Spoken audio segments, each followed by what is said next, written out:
Jadi keselamatanlah bagi Ibrahim.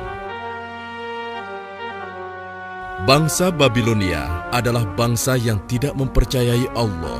Mereka justru menyembah bintang-bintang. Salah satu dari bintang tersebut adalah Marduk, yang merupakan bintang terbesar dalam pandangan mereka. Para imam membangun kuil suci bagi Marduk. Selain Marduk, mereka juga menyembah Namrudz, raja mereka. Siapakah Tuhan kalian? Engkau, wahai Namrudz yang agung.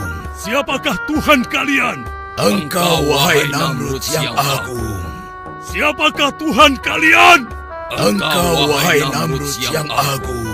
Bagus. Kalian orang-orang yang cerdas. Akulah Tuhan sekalian alam. Demikianlah keangkuhan seorang Namrudz. Ia merasa besar dengan kekuasaannya, dan ia benar-benar mengangkat dirinya sendiri menjadi Tuhan yang perintahnya harus ditaati. Sampai pada suatu ketika dalam sebuah pertemuan agung dengan para peramal, salah seorang di antara mereka menyampaikan, Yang mulia, sebagaimana yang kami lihat dari posisi bintang-bintang, di negeri ini, tahun ini, akan lahir seorang bayi yang akan mengajak rakyat kepada agama baru yang akan meruntuhkan kerajaanmu. Berhati-hatilah, Yang Mulia. Apa yang dikatakannya benar. Sebaiknya Yang Mulia segera mengambil tindakan. Baiklah, aku percaya. Mulai saat ini, semua bayi laki-laki di Babilonia harus dibunuh. Semuanya. tanpa pikir panjang, Namrudz mengambil keputusan yang sangat mengerikan. Serta-merta, ia mengerahkan seluruh tentaranya untuk membunuh semua bayi laki-laki di Babilonia. Sementara itu, di sudut kota Babilonia, tinggallah seorang pembuat patung terkemuka bernama Azar. Ia sangat terpukul mendengar perintah Raja Namrudz, Tuhannya selama ini. Dikarenakan istrinya tengah hamil tua dan tinggal menunggu waktu untuk melahirkan anak pertamanya. Wahai istriku, sungguh aku takut tentara Namrudz akan menemukan engkau dan membunuh anak kita yang akan terlahir nanti. Demi Marduk Tuhan kita, aku akan membawamu keluar dari sini. Kita harus bersembunyi hingga keadaan aman. Oh, baiklah. Kalau begitu, aku akan bersiap-siap. Wahai Namrudz yang agung, semua bayi laki-laki di negeri ini telah kami bunuh tanpa kecuali. Bagus. Namrudz demikian puas mendengar laporan tentaranya. Dia merasa aman sekarang. Tahun demi tahun pun berlalu.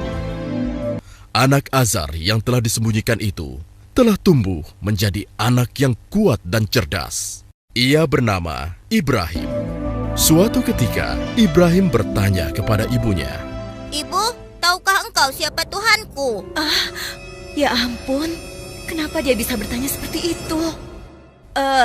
Akulah Tuhanmu, nak. Lalu Tuhan ibu siapa? Tuhan ibu, sudah pasti ayahmu. Kalau begitu, Tuhan ayahku siapa? Ibrahim, kenapa kau bertanya seperti itu? Tentu saja Namrudzlah Tuhan ayahmu. Lalu Bu, siapa Tuhan Raja Namrudz? Ya Tuhan, bagaimanakah aku harus menjawabnya? Jangan-jangan inilah anak yang dikhawatirkan oleh Raja Namrudz. Inikah anak yang akan mengubah agama dan kepercayaan masyarakat Babilonia? karena tidak puas dengan jawaban sang ibu, Ibrahim kecil pun keluar dari gua dan ia mencoba mulai mencari siapa Tuhannya. Malam pun datang. Saat itu bulan purnama bercahaya menerangi malam. Wow, inilah rupanya Tuhanku. Ibrahim kecil sangat kagum dengan bulan purnama itu. Sekali lagi ia yakin itulah Tuhannya. Tetapi tatkala pagi menjelang, Kenapa dia menghilang? Kemana sinarnya tadi? Dia pasti bukan Tuhan. Wow, ini pasti Tuhanku. Indah sekali. Besar dan sangat terang. Pasti dia kuat sekali. tetapi Malam pun datang. Pasti dia juga bukan Tuhan. Tuhan tidak mungkin pergi. Demikianlah, Ibrahim kecil merenung dari hari ke hari. Ia mencari siapa Tuhannya. Ia telah mengamati semua yang ada di alam ini, sampai akhirnya ia menyimpulkan bahwa Tuhannya adalah Tuhan yang menciptakan alam semesta. Dialah Allah yang Esa. Beberapa tahun kemudian, di usianya yang dewasa, Ibrahim pun diangkat menjadi utusan Allah. Beliau pun kembali kepada kaumnya di negeri Babilonia.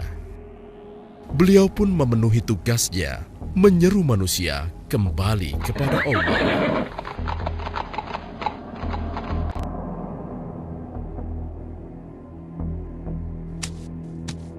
Wahai kaumku, kenapa kalian sembah patung ini? Bukankah ia tidak dapat mendengar, juga tidak dapat bergerak dan membantu kesulitan kalian? Tolong kalian berpikir saja. Biarkan saja dia. Semoga Allah memberi petunjuk. Wahai kaumku, keluarlah dari semua kebodohan ini. Tidak ada gunanya kalian menyembah semua patung yang ada. Ia tidak bisa menolong kalian. Wahai Ibrahim, ini warisan nenek moyang kita yang selama ini kita anggap suci. Kau hendak menghina nenek moyang kita. Aku tidak menghina. Aku hanya mengajak kepada kebenaran yang sesungguhnya. Kebenaran seperti apa yang kau maksudkan, Ibrahim?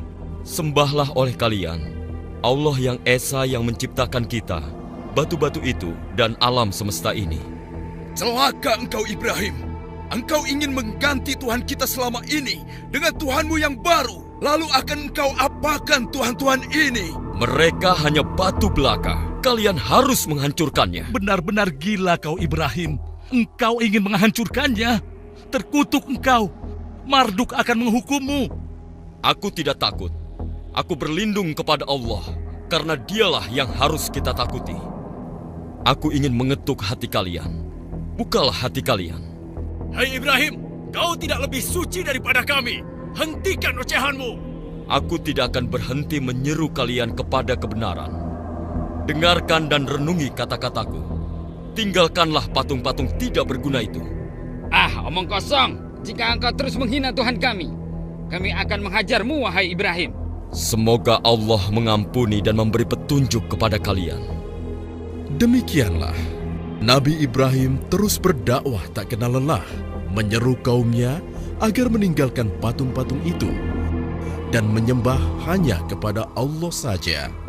Namun, sebagian besar dari kaumnya mengingkari hingga suatu ketika. Nah, inilah saat yang tepat. Kuil ini sedang tidak dijaga. Seluruh penduduk tengah sibuk berpesta. Akan aku hancurkan patung-patung ini agar kaumku sadar bahwa patung-patung ini tidak memiliki daya sedikit pun. Semoga kesesatan ini sirna dari negeri Babylon.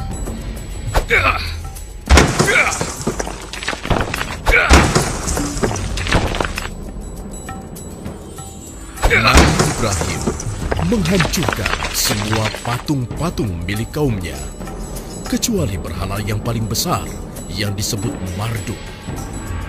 Bahkan Nabi Ibrahim menggantungkan kapaknya pada patung tersebut.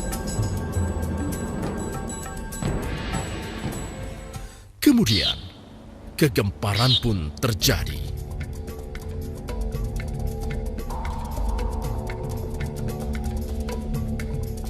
Apa yang telah terjadi di sini?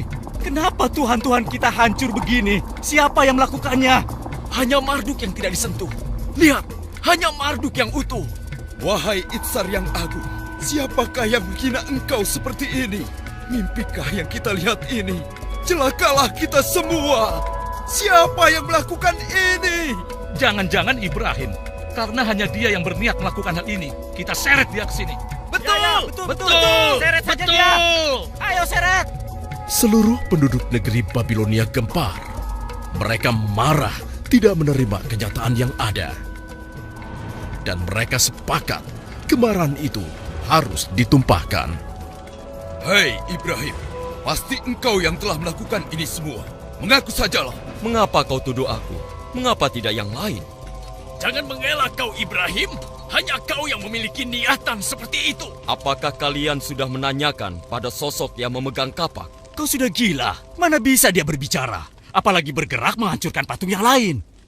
Nah, apabila mereka tidak dapat bergerak, apalagi menolong dirinya sendiri, mengapa kalian masih menyembahnya? Jangan ceramahi kami, Ibrahim.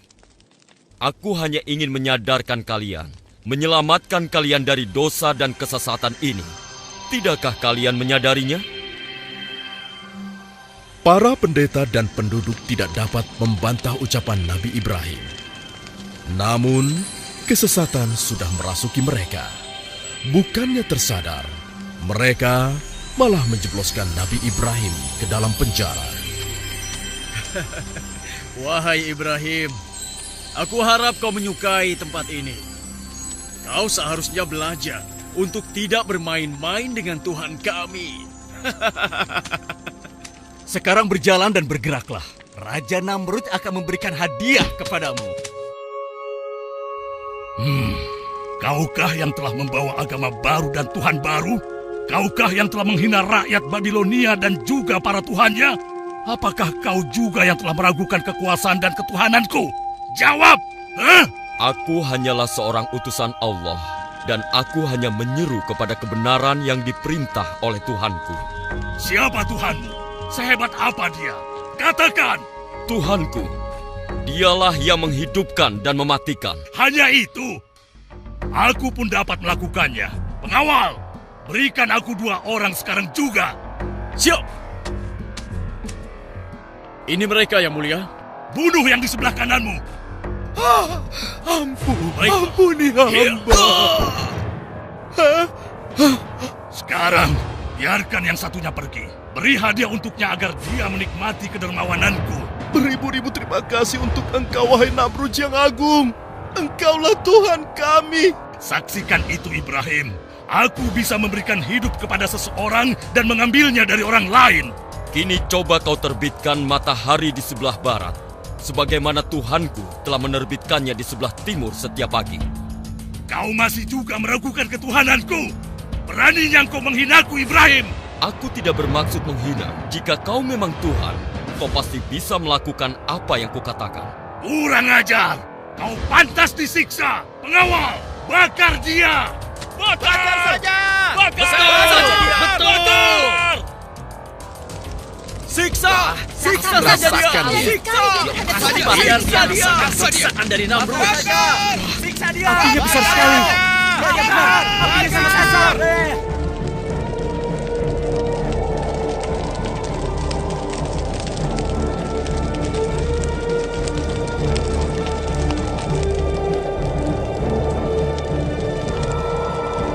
Ya Allah, aku berserah diri kepadamu. Engkaulah pelindungku di dunia dan di akhirat.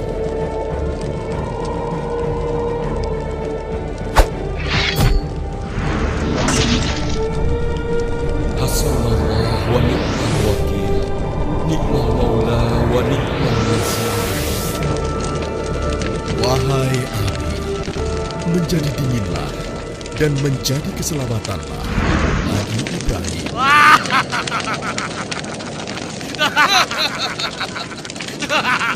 Rasakan siksaan Namrud.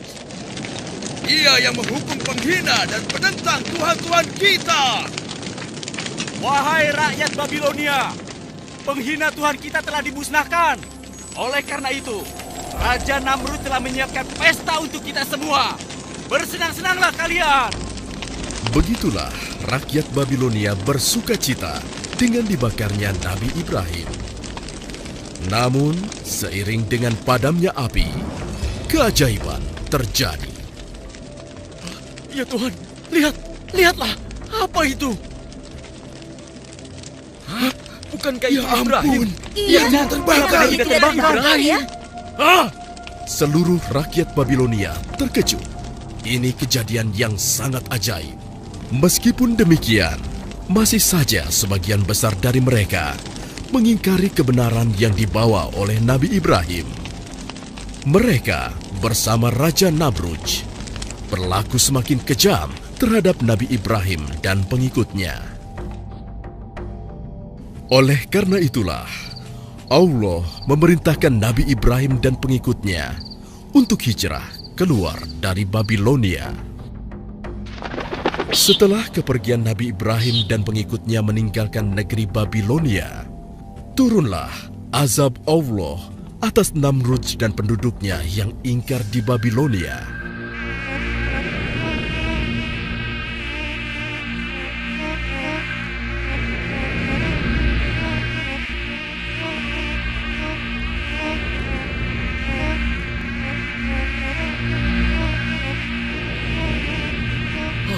Ini datang dari mana ini? Kurang ajar. Pengawal, tutup semua pintu. Jauhkan binatang ini dariku. Cepat, tutup semua pintu.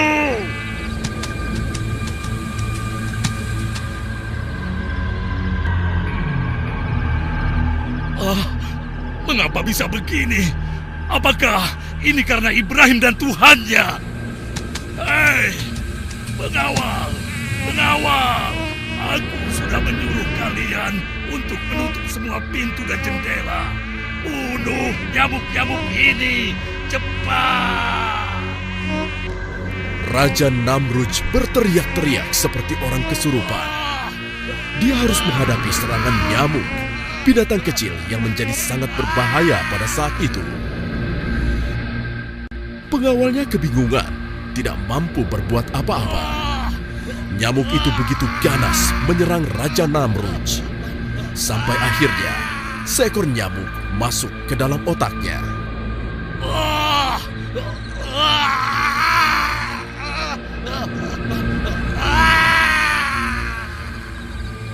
Demikianlah, Raja Namrudz yang congkak dan sombong mati dengan cara yang mengenaskan.